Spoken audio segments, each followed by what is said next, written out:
Blessings, beloveds. Welcome back to my channel, Anastasia, Cosmic Astrologer, with you again today. All right, so this is going to be a 10-minute video, and the subject is relationship astrology. So I might just actually start to develop a series on different points. I have done a couple of videos on composite charts and have run through the sun and the moon through the composite houses and what that means. So, but before I talk about what I want to focus on today, which is if you have Saturn somewhere very specific and what that means, just a very quick recap. So in relationship astrology, there are a few different methods that can be used. And the method that I'm talking about today is called composite charts, which basically means that I'll have two people's birth data, and through their birth data, I will create what's called a composite chart. So two birth charts, to put it very simply, become the one birth chart. And that one birth chart is the relationship. It's the relationship chart for the two people in question. Now, there are so many different facets to this. There are so many different things to look at. But the thing that I wanted to kind of focus on today is if you, look, one of the most important, in my opinion anyway, and perhaps that's because I've got certain things in my chart that reflect this as well, but I think it's probably fair to say that communication is one of the most important components in a relationship, because if one can't communicate to the other, well, that sets up a lot of issues, let's say, or challenges. So when we're looking at the component of communication in a composite chart, in a relationship chart, we're looking at Mercury, naturally, and we're looking at the third house, okay, the third house being the Gemini house. So what I wanted to point to today is if you do a composite chart for you and somebody else, and you notice that Saturn is in the third house, my experience has been, and the literature that's written about this as well seems to validate this as well, is that when you have composite Saturn in the third house, there's an inherent block, restriction, difficulty, challenge, you know, with communication between the two people. So it usually leaves one or the other or both people feeling that they can't express themselves, they can't communicate their ideas. So when one person speaks, the other person might cut them off or might speak over the top of them, and this just kind of goes around in circles. So Saturn in the third house in a composite chart is really a very difficult placement. Saturn in the composite chart in any house is going to present its challenges, but if you had it in the third house, you would basically be experiencing really hard communication levels with your partner, which can set up a lot of frustrations and issues. Naturally, you would look at Mercury as well and what Mercury is doing in the composite chart, because, you know, wherever Mercury is and what aspects it has and what sign it's in might alleviate some of that inherent sort of tension with Saturn in the third house. But still, nevertheless, Saturn in the third house is Saturn in the third house, which basically means blocks, restrictions, limitations with the communication flow between the two people. And it can play out in a number of different ways. You know, it could be that one person has a very different way of communicating or perceiving, or, you know, their mental faculty, the way they perceive and the way they express and communicate is very different to the other person. So there's just this sense of feeling not understood or not heard.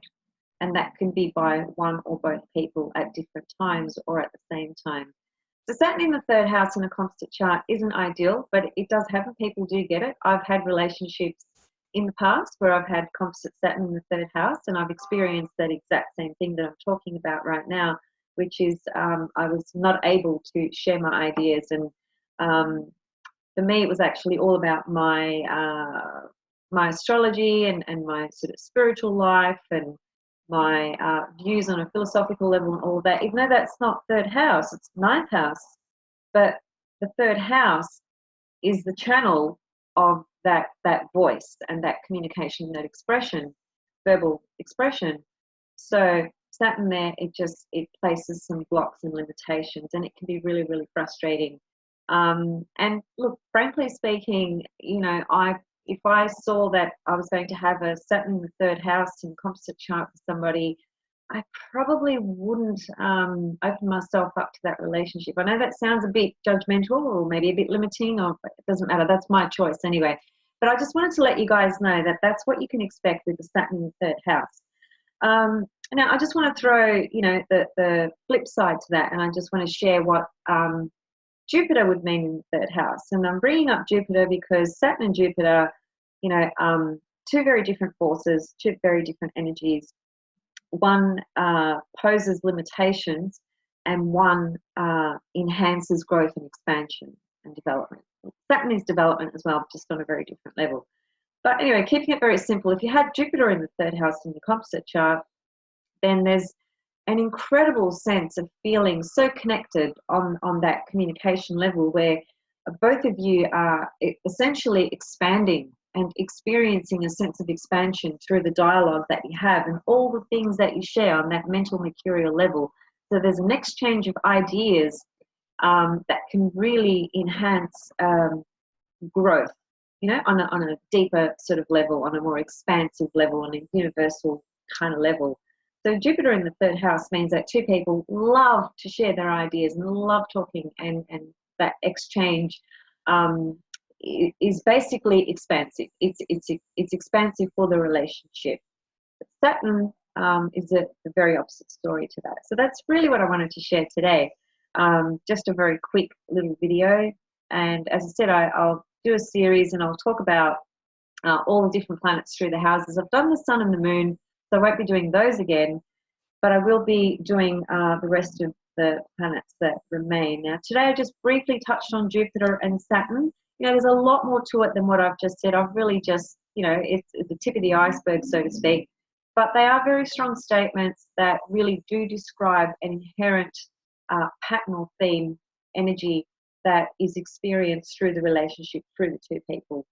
So check it out yourself, you know, check out a composite chart between you and another person. By the way, it doesn't necessarily just have to be, you know, with an intimate partner. When you're looking at a composite chart and you've got Saturn in the third house, that could be with a family member, that could be with a friend, that could be with a colleague. It's the same principle. It's that the communication factor is inhibited and blocked and restricted in some kind of way. So there's an inherent sense of frustration that comes through that connection.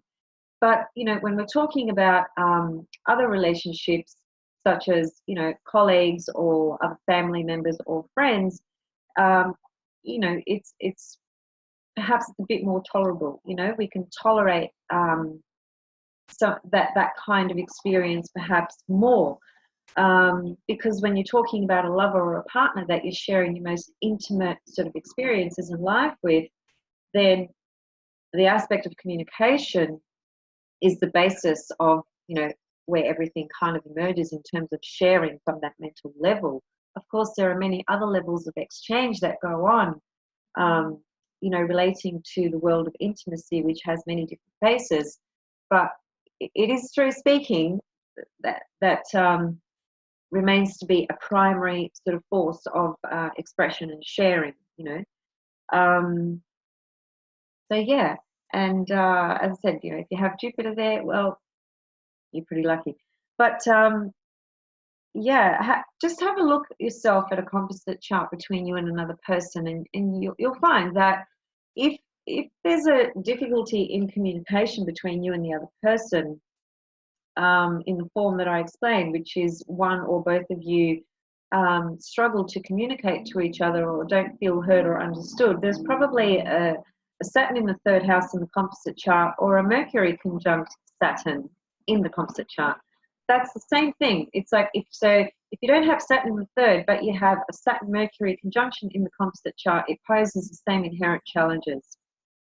Or if you had a Mercury conjunct Jupiter, Same thing as having Jupiter in the third house. You know, there's a connection between Mercury and Jupiter, the two sharing and expressing through the relationship. So mind and expansion, all Jupiter things, higher mind, philosophies, you know, religion, teaching, you know, all Jupiter things, you know, coming together. But basically, because Mercury rules our lower mind, third mind, our ideas, our communication, how we speak, how we share, how we think. When you bring that together with Jupiter, then there's an immediate expansion that takes place of the world of ideas and how that expands into something that's usually beneficial and rewarding and growth provoking, you know, for the relationship of the two people. So have a think about that, and please feel free to leave a comment below or ask any questions. I had a person actually on